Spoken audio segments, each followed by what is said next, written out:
Assalamualaikum warahmatullahi wabarakatuh. Selamat sore, salam sejahtera buat kita semua. Ketua KPU dan juga Ketua Bawaslu, para jajaran anggota KPU dan juga Pak Sekjen, teman-teman jurnalis yang saya banggakan. Terima kasih atas waktu dan kesabarannya untuk membersamai KPU dan juga Bawaslu dalam tahapan-tahapan pemilu, menyampaikan informasi, menyampaikan perkembangan terkait dengan pemilu kepada masyarakat.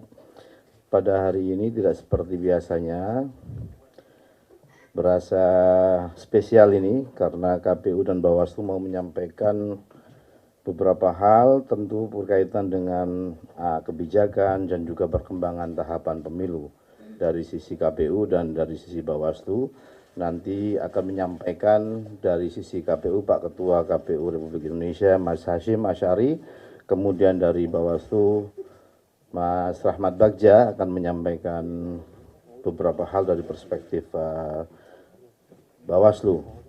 Tentu tema dan isu yang berkembang sebagaimana kita tahu setelah pemungutan dan penghitungan suara yang sedang berjalan ini, kita semua nanti bisa update situasi lapangan dan juga apa-apa yang sedang difokuskan oleh penyelenggara pemilu dalam hal ini KPU dan Bawaslu.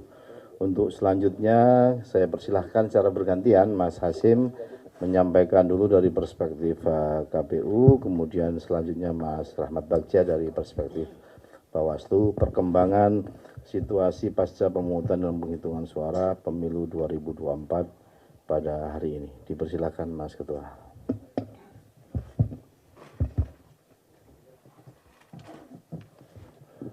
Assalamualaikum warahmatullahi wabarakatuh. Selamat sore dan salam sejahtera untuk kita sekalian. Yang saya hormati Mas Rahmat Bagja, Ketua Bawaslu Republik Indonesia. Yang saya hormati para anggota KPU yang berkesempatan hadir pada kongres ini. Dari ujung yang paling kanan Mas Parsadana Harahap, Mas Yudanto Sudrajat, Mas Idham Holik, Mas Muhammad Afifuddin, Mbak Betty Epsilon Idrus, dan Mas Bernard, Sekjen KPU. Pada kesempatan ini kami akan menyampaikan beberapa update perkembangan, dan juga nanti Mas Bagja juga akan menyampaikan update perkembangan dan apa-apa yang disampaikan oleh Bawaslu nanti akan kami respon berikutnya. Bapak Ibu sekalian, yang pertama pasca pemungutan penghitungan suara. Kalau penghitungan suara itu kan harus selesai pada hari yang sama dengan hari pemungutan suara, yaitu 14 Februari 2024 jam 24. Dalam hal penghitungan suara di TPS belum selesai, itu dapat dilanjutkan dalam waktu 12 jam ke depan, sehingga dapat dilanjutkan sampai dengan tanggal 15 Februari 2024 atau hari ini sampai dengan jam 12 tadi ya, berarti kan penghitungan suara secara waktu sudah selesai. Nah, sehubungan dengan itu, diantaranya beberapa hal yang perlu kami sampaikan. Yang pertama adalah soal pemungutan suara ulang. Sebagaimana yang kami sampaikan tadi malam, kami masih menghimpun laporan-laporan dari KPU Provinsi, KPU Kabupaten Kota, sehubungan dengan situasi-situasi yang dapat menjadi alasan dilakukannya pemungutan suara ulang. Nanti juga teman-teman Bawaslu melalui Mas Bagja, Ketua Bawaslu, juga akan menyampaikan temuan-temuannya yang nanti akan kami respon, sehingga sama-sama kita klarifikasi atau cross check antara data laporan dari KPU dan juga data temuan dari Bawaslu. Karena pada dasarnya untuk dapat dilakukan pemungutan suara ulang itu mekanismenya adalah rekomendasinya oleh Panwascam ya.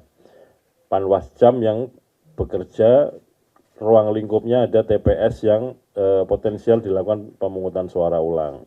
Kemudian rekomnya Panwascam disampaikan kepada PPK dan PPK melaporkan kepada KPU Kabupaten Kota.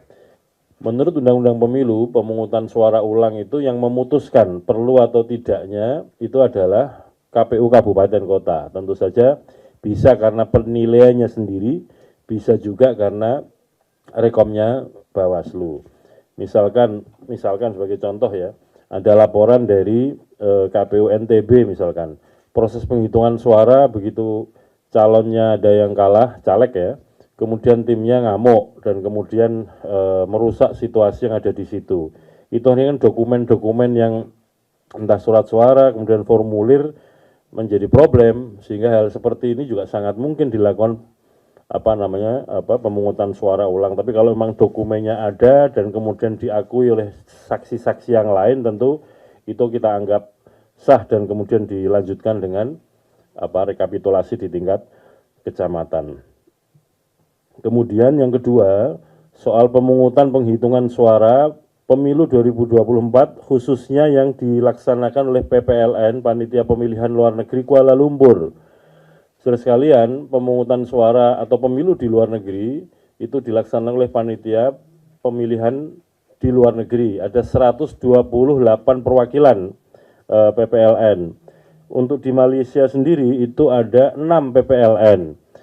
Nah, ini yang mendapatkan sorotan adalah Kuala Lumpur karena memang pemilihnya besar dan berbatasan langsung dengan Indonesia. Nah, teman-teman Bawaslu kemarin sudah menyampaikan hasil temuan dan kajiannya dan kemudian menerbitkan rekomendasi. Nanti detailnya Mas Bagja sebagai Ketua Bawaslu akan menyampaikan dan kami akan respon. Kalau menurut rekomendasi Panwaslu Kuala Lumpur itu direkomendasikan untuk penghitungan suara untuk 2 metode, yaitu kotak suara keliling dan metode pos itu dihentikan dulu, tidak diikutkan dalam penghitungan suara. Jadi kalau PPLN Kuala Lumpur mulai tanggal 14-15 itu melakukan penghitungan suara, itu yang boleh hanya untuk metode TPS atau TPSLN, TPS luar negeri. Untuk metode pos dan metode KSK dihentikan dulu, tidak diikutkan. Untuk metode KSK sesungguhnya penghitungan suara juga bersamaan dengan metode TPSLN, yaitu 14 dan 15 Februari 2024.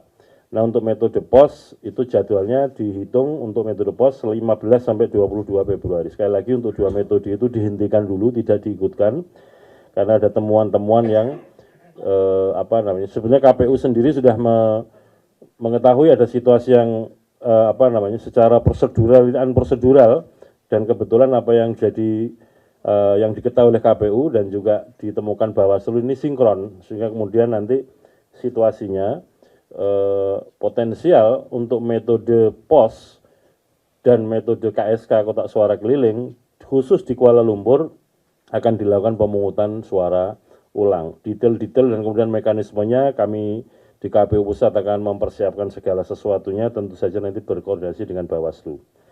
Yang ketiga, saudara sekalian, soal penghitungan suara. Jadi di dalam penghitungan suara di TPS kemarin ada di beberapa tempat sebagaimana yang tadi malam kami sampaikan dan juga teman-teman Bawaslu sampaikan, terdapat surat suara yang tertukar ya. Nah, dalam situasi ini yang pertama, dalam hal terdapat surat suara yang tertukar dengan surat suara dari daerah pemilihan lainnya dan telah tercoblos oleh pemilih, maka sikap kami yang pertama adalah untuk surat suara pemilu anggota DPR, DPRD Provinsi, DPRD Kabupaten Kota dinyatakan sah untuk menjadi atau dihitung sebagai suara partai. Nah, kalau yang kedua, kalau surat suara DPD dari daerah pemilihan provinsi lain dinyatakan tidak sah karena masing-masing provinsi atau masing-masing dapil calonnya beda-beda. Tapi kalau yang pemilu DPR, DPRD kan peserta pemilunya sama, partai politik. Kemudian peristiwa itu dicatat di dalam formulir berita acara, formulir kejadian khusus untuk menunjukkan bahwa ada situasi yang kemudian ada kejadian khusus di TPS-TPS tersebut. Kemudian yang keempat, pemungutan suara ulang dan lanjutan untuk yang di dalam negeri. Sebagaimana kami sampaikan, ada beberapa hal, setidak-tidaknya 2 yang jadi alasan. Yang pertama karena bencana alam banjir masih tergenang dan juga ada pengerusakan terhadap logistik yang disiapkan untuk pemungutan suara sehingga belum tersedia, atau juga setelah penghitungan suara ada yang ribut di TPS. Nah ini yang kemudian nanti akan dilakukan ada dua kemungkinan, apakah pemungutan suara ulang atau pemilu lanjutan. Tentu saja untuk pemilu lanjutan ini bagi yang dokumennya sudah, alat perlengkapan pemungutan suara sudah tersedia, tapi kemarin ada yang terlambat di beberapa tempat seperti saya sampaikan tadi malam. Nah, menurut Undang-Undang Pemilu, pemungutan suara ulang itu maksimal dilaksanakan 10 hari setelah hari H pemungutan suara. Namun demikian tentu kami akan mengkaji dan mempertimbangkan situasi lapangan, karena misalkan seperti yang di Demak ini kalau banjirnya belum surut, melampaui 10 hari kan juga belum tentu bisa dilakukan dalam durasi 10 hari. Tentu situasi ini juga oleh teman-teman KPU Kabupaten Kota yang punya kewenangan untuk menetapkan pemungutan suara lanjutan, itu akan dibuatkan catatan dalam berita acara kejadian khusus. Yang terakhir, saudara sekalian, soal Sirekap ya. Banyak sekali kiriman-kiriman baik melalui WA kepada kami maupun unggahan-unggahan di media sosial tentang, terutama ya, teman-teman juga pasti mengikuti dan mengikuti perkembangannya, ada perbedaan antara formulir C hasil ukuran kuarto yang diunggah, saya ulangi, kan yang diunggah itu formulir C hasil yang ukuran plano, hasil foto Sirekap. Jadi di TPS itu ada ukurannya plano yang besar, itulah yang difoto oleh anggota KPPS menggunakan fungsi foto di dalam aplikasi Sirekap. Itu yang diunggah. Kemudian menggunakan sistem di dalam Sirekap, ada sistem untuk konversi yang membaca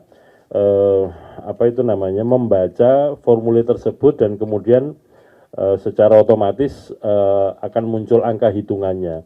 Nah di situ ada problem ya. Nah oleh karena itu kami di KPU Pusat melalui sistem yang ada itu termonitor daerah mana saja yang antara unggahan formulir C hasilnya dengan yang konversinya salah itu termonitor. Jadi semua yang disampaikan kepada kami melalui WA maupun yang di unggahan media sosial itu pada dasarnya melalui sistem termonitor. Mana yang pas, mana yang tidak, mana yang cocok, mana yang tidak. Dalam situasi ini kan bukan soal sementara ini yang kami ketahui atau yang kami dapatkan laporan itu adalah atau juga respon dari teman-teman jurnalis kepada kami itu adalah formulir yang diunggah itu nampaknya kan dari segi penjumlahan atau penghitungannya belum ada laporan yang salah. Yang salah atau tidak tepat itu kan antara yang diunggah dengan yang dikonversi menjadi angka hitungannya itu. Nah oleh karena itu kami sebenarnya mengetahui dan tentu saja untuk yang penghitungan atau konversi dari yang formulir ke angka-angka penghitungan akan kami koreksi sesegera mungkin. Pada dasarnya begini saudara sekalian, patut kita syukuri bahwa Sirekap ini bisa bekerja. Apa indikatornya? Karena publik kemudian bisa melaporkan kepada KPU. Kalau Sirekap nggak bekerja kan nggak mungkin ada orang bisa lapor, bisa mengetahui. Teman-teman bisa mengetahui bahwa publikasi formulir C hasil yang diunggah dengan konversinya salah itu kan gara-gara bisa mengakses Sirekap kan. Oleh karena itu patut kita syukuri ada Sirekap yang bisa mengunggah itu dan kemudian hasil penghitungan di TPS bisa diketahui oleh publik. Jadi nggak ada yang sembunyi-sembunyi, nggak ada yang diam-diam, tapi semuanya kita publikasikan apa adanya. Sehingga katakanlah misalkan ada formulir C hasil plano yang diunggah, ada yang salah hitung atau salah tulis, nanti juga akan kita koreksi. Nah koreksinya kalau untuk yang formulir ya, kalau ada yang salah hitung atau salah jumlah atau salah tulis, itu nanti akan dikoreksi melalui mekanisme rekapitulasi di tingkat kecamatan. Dan nanti formulir hasil rekapitulasi tingkat kecamatan, formulir D, itu juga akan diunggah di dalam Sirekap. Sehingga nanti siapapun bisa ngecek ulang apakah formulir-formulir yang katakanlah sekiranya atau seandainya ditemukan yang salah hitung atau salah tulis, sudah dikoreksi atau belum di mekanisme rekapitulasi di tingkat kecamatan. Namun demikian untuk yang katakanlah sebagai sistem tidak tepat ketika membaca formulir kemudian dikonversi menjadi perolehan suara itu tentu kami akan segera lakukan koreksi. Tapi publikasi formulir C hasil akan kita lanjutkan terus Supaya apa? Publik mengetahui terus-menerus sampai batas akhir dalam arti apa itu namanya formulir C hasil yang ukurannya plano itu bisa diunggah semua dan diketahui oleh semua pihak. Jadi teman-teman jurnalis, para pemilih, para peserta pemilu bisa mengakses itu melalui link website yang kita siapkan, bisa dibaca di tingkat TPS dan kemudian bisa di-download sehingga boleh dikatakan ya alhamdulillah patut kita syukuri Sirekap berjalan. Sekali lagi kalau tidak ada Sirekap tentu situasinya gelap, tidak bisa kita ketahui perolehan suara sesungguhnya berapa yang kemudian ditulis di dalam formulir dan kemudian diunggah ke Sirekap. Bahwa ada kelemahan-kelemahan tentu kami akan segera koreksi dan kami mohon maaf kalau hasil pembacaannya kurang sempurna dan menimbulkan publikasi hitungan maksudnya yang konversi dari formulir ke hitungan belum sesuai. Sekali lagi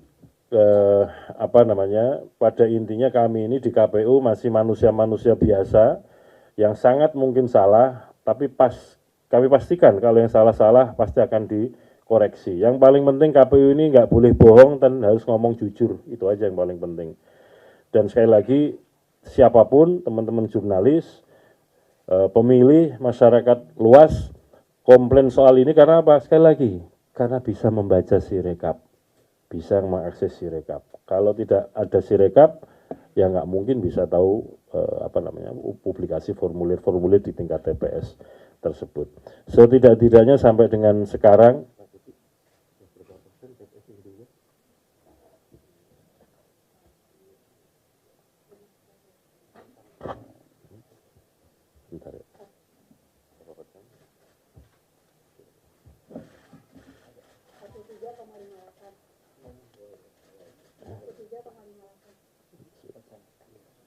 saya kira kita sama-sama bisa memperhatikan sampai dengan saat ini jam 15.50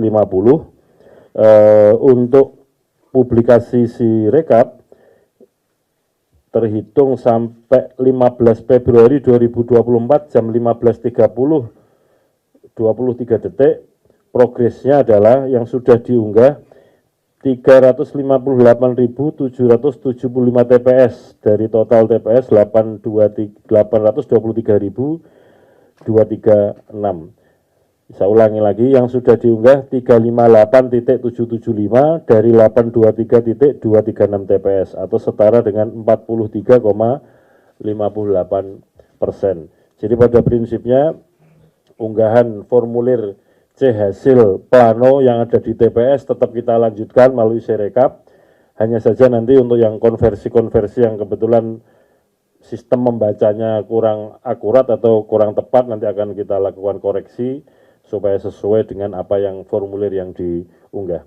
Tidak ada niat manipulasi, tidak ada niat untuk mengubah hasil suara karena pada dasarnya formulir C hasil yang plano diunggah apa adanya, sebagaimana situasi yang diunggah oleh teman-teman KPPS. Itu bisa kita monitor, bisa kita saksikan bersama-sama. Saya kira demikian sementara dari KPU, selanjutnya kami persilahkan Mas Rahmat Bagja, Ketua Bawaslu. Saya kembalikan Mas Afif yang memimpin konferensi ini. Assalamualaikum warahmatullahi wabarakatuh.